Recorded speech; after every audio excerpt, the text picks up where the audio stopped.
ეს ყველაზე ჯიუტი პუტინისტებისა და კრემლის მომხრეებისთვისაც კი ნათელია, რომ პუტინი ამ ომში დამარცხდა. 2022-ში კრემლის პროპაგანდისტები გაყვიროდნენ კიევის სამ დღეში აღებაზე, თუმცა დღეს მოსკოვის ნავთობ გადამამუშავებელი ქარხნები იწვის.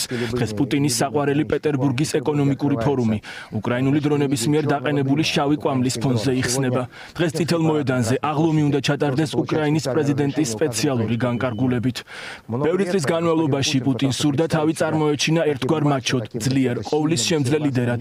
შედეგად კი ყველა ხედავს, რომ ის სუსტი, შიშარა მოხუცია, რომელიც თავის ბუნკერში იმალება. დღეს მას ასეთი იმიჯი აქვს. დღეს მთელი მსოფლიო ხედავს, რომ სინამდვილეში მეფე შიშველია.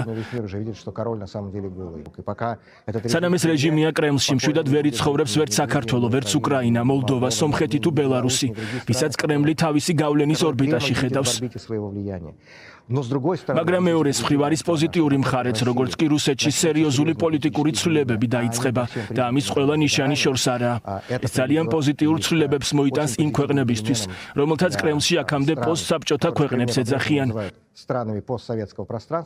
2008 წელს საქართველოს საზღვრები არც ევროკავშირს და არც ნატოს არ დაურღვევია. ის პუტინის რეჟიმმა დაარღვია.